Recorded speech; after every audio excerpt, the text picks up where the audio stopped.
बेशर्म बहू। शारजापुर नाम के शहर में एक रेवती नाम की लड़की रहा करती थी। वो बहुत ही सुंदर दिखा करती थी। कॉलेज में उसके बहुत से लड़के दीवाने थे। अब एक दिन रेवती अपनी माँ से, गुड मॉर्निंग मॉम, मुझे कुछ पैसे चाहिए, कुछ काम है। अरे, तुम्हें पैसे किस लिए चाहिए? अरे माँ, कॉलेज में फंक्शन है, इसीलिए मुझे कपड़े खरीदने हैं, मुझे पैसे दे दो। हाँ, ये लो पैसे, मगर जो वापस आए वो मुझे दे देना। जी माँ।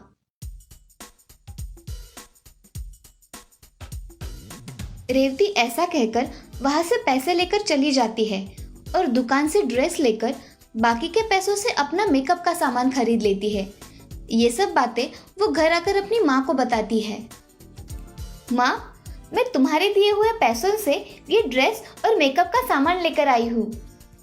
अरे, अभी तो तुम महीने पहले सामान लेकर आई थी और अभी और लेकर आई हो। ऐसा करोगी तो हमें चंदन लग जाएगा। अरे माँ, कुछ चंदन नहीं लगता। तुम्हें पता है तुम्हारी बेटी कितनी खूबसूरत है?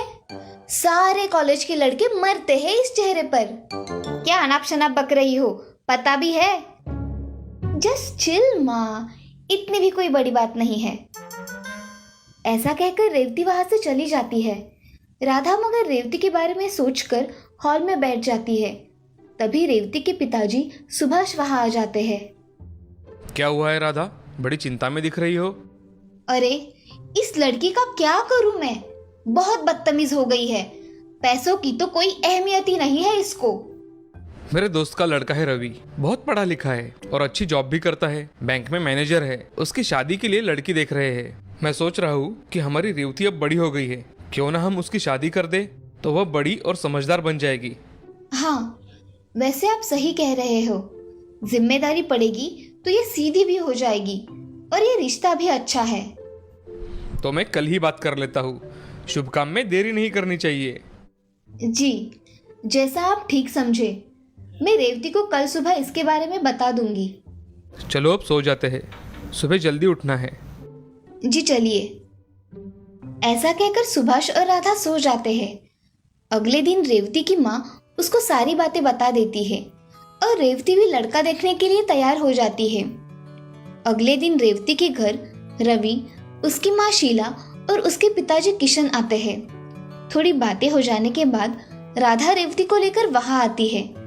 रेवती दिखने में सुंदर होने के कारण रवि को वो देखते ही पसंद आ जाती है और तभी रवि के घर वाले इस रिश्ते के लिए हाँ कह देते हैं। कुछ ही दिनों बाद उनकी शादी हो जाती है। रेवती नई होने के कारण उसकी सास को कोई मदद नहीं किया करती थी। उसकी सास एक दिन, अरे ओ बहू, जरा चाय बनाओ हम सबके लिए, आज तुम्हारे हाथ की चाय पियेंगे। माँ जी, मुझे चाय नहीं बनानी आती। क्या तुम्हें चाय भी बनानी नहीं आती? नहीं माँ जी। खाना तो आता है ना? नहीं माँ जी, मैंने आज तक कुछ भी बनाया नहीं है। क्या कह रही हो? अब थोड़ा थोड़ा सीख लो, अब के बाद तुम्हें ही यह गृहस्थी संभालनी है। नहीं माँ जी, मैं तो अभी शादी होकर आई हूँ, मुझे ये सब काम नहीं आते और मुझे अभी के लिए मेरी सहेलियों के साथ जाना है। अरे बहू, आज घर में कुछ मेहमान आने वाले हैं तुम्हें देखने के लिए, तुम रुक जाओ। माँ जी, मैंने अपनी सहेलियों को प्रॉमिस किया है, मैं अपना प्रॉमिस नहीं तोड़ सकती। ऐसा कहकर रेवती वहां से अपने कमरे में चली जाती है और तैयार होकर छोटे छोटे नए फैशन के कपड़े पहनकर आती है। तभी उसकी सास और ससुर हॉल में ही बैठे होते हैं। अरे बहू, ऐसे कपड़े पहनकर कहाँ जा रही हो? कुछ शर्म है या नहीं? मैं अपने सहेलियों से मिलने जा रही हूँ तो ऐसे ही कपड़े पहनकर जाती हूँ, आपको पता नहीं है क्या? अरे बहू, साड़ी में ना सही, पर तुम पंजाबी ड्रेस पहनकर जा सकती हो ना? मैं पहले से ही ऐसे कपड़े पहनती हूँ सासू माँ। अरे शीला, मेरी चाय लेकर आओ, वही बातें करोगी क्या? हाँ, अभी लेकर आती हूँ। और बहू, तुम घर जल्दी आना, ठीक है? ये सास भी ना बहुत रोक टोक लगाती रहती है। जाने दो, मैं तो मेरे फ्रेंड से मिलने जा रही हूँ। ये लीजिए आपकी चाय। और आपने तो बहू को कुछ भी नहीं कहा ऐसे कपड़े पहनने पर। बेशर्मी की भी कोई हद होती है। जाने दो भाग्यवान, धीरे धीरे इस घर के सारे तौर तरीके सीख जाएगी हमारी बहू। मुझे तो नहीं लगता। यहाँ तो चाय बनानी भी नहीं आती, तौर तरीके तो दूर की बात है। ऐसा कहकर शीला अपना काम करने किचन में चली जाती है। ऐसे ही कुछ दिन बीत जाते हैं। तभी घर पर रेवती की कुछ सहेलियां आ जाती है। हाय रेऊ, कैसी हो? और ये काम वाली रखी है क्या तुमने? हाय सोना शिवानी, कैसी हो तुम? ये मेरी सास है। आओ बैठकर बातें करते हैं। ऐसा कहकर सोना, शिवानी और रेवती बैठकर बातें करने लगते हैं। उसी समय रवि ऑफिस के लिए निकलता है और उन सहेलियों की बातचीत उसके कानों पर पड़ती है। तभी रवि, अरे रेवती, ये कौन है हमारे घर पर? रवि ये मेरी दोस्त है, मुझसे मिलने यहाँ आई है। अच्छा, मगर तुमने इन्हें बताया नहीं कि माँ के बारे में कुछ कहा तो मुझे पसंद नहीं है, और ये माँ को काम वाली कह रही है और तुम चुप हो। जाने दो ना रवि, क्यों बात का बतंगड़ बना रहे हो? तुम्हें समझ में आना चाहिए रेवती, किसकी हैसियत क्या है, समझी? ऐसा कहकर रवि वहां से चला जाता है। रेवती की सहेलियां भी खुद का इंसल्ट होने की वजह से जाने के लिए निकलती है। अरे रेवती, हम निकलते हैं, बहुत देर हो गई है। हाँ चलो, बाय रेऊ। अरे यार रुको तो सही, इनकी बातों को दिल पर मत लो, रुको। हमारी ऐसी इंसल्ट किसी ने नहीं की, बाय। ऐसा कहकर सोना और शिवानी वहां से चली गई। ये सब देख रेवती को बहुत गुस्सा आया और उसने पुलिस स्टेशन फोन लगाया और पुलिस से, नमस्ते इंस्पेक्टर साहब। नमस्ते जी, कहिए। मुझे एक कंप्लेंट दर्ज करनी है। मेरी सास और पति मुझे कुछ भी भला बुरा कहते हैं। आप यहाँ आकर उनको समझाइए ना। हम अभी आते हैं। जी इंस्पेक्टर साहब। ऐसा कहकर रेवती अपना फोन रख देती है। तभी उसके पीछे सास खड़ी दिखाई देती है। तभी, माँ जी आप कब आई? तुम जब पुलिस स्टेशन में फोन कर रही थी तभी आई। और क्यों खुद की इज्जत खुद ही चौराहे पर निकालने पर तुली हो? मेरे और मेरे बेटे के बारे में तुमने बहुत कुछ कहा है। अब वो तुम्हें माफ करेगा या नहीं मुझे पता नहीं। आप लोगों को ऐसा ही चाहिए, समझी? फिर ठीक है बहू, मैं मेरे बेटे को बुला लेती हूँ।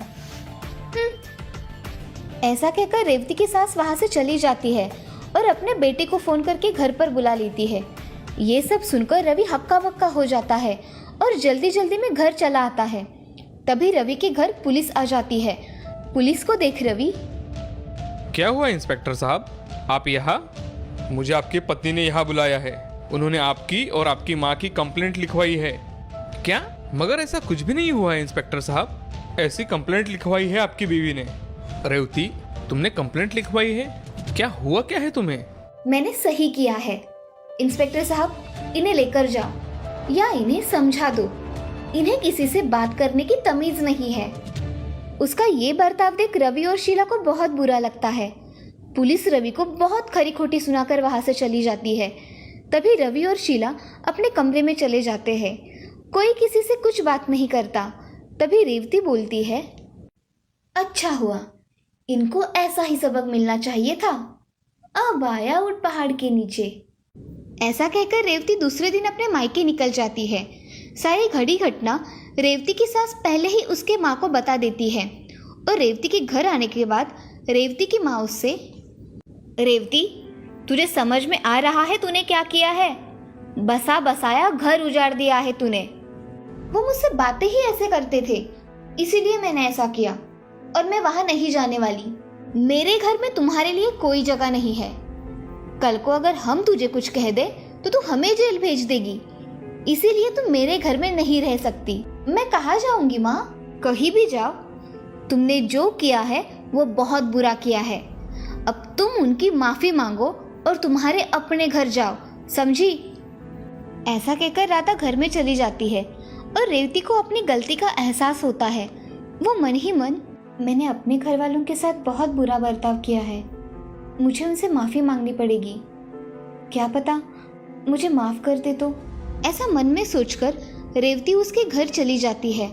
तभी उसकी सास, अब क्या रह गया है बहू? माँ जी मुझे माफ कर दीजिए, मुझसे गलती हो गई।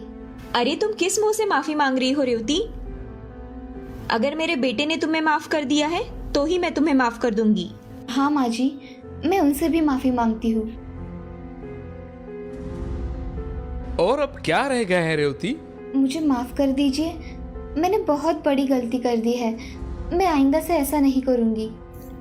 रेवती फूट फूट कर रोने लगती है। तभी रवि उसकी गलतियों को माफ कर उसे गले लगा लेता है और तभी से रेवती अपना स्वभाव बदल देती है। अब वो घर में सारे काम मन लगाकर सीखती है और बड़ों का सम्मान करती है। अब वो पहले वाली बेशरम बहू नहीं रही थी, अब वो संस्कारी बहू बन गई थी। इस कहानी से हमें ये सीख मिलती है कि जिंदगी में हमेशा दूसरों के प्रति आदर रखना चाहिए, कभी भी किसी का अपमान नहीं करना चाहिए, सभी के साथ अच्छा व्यवहार करना चाहिए। झगड़ालू सा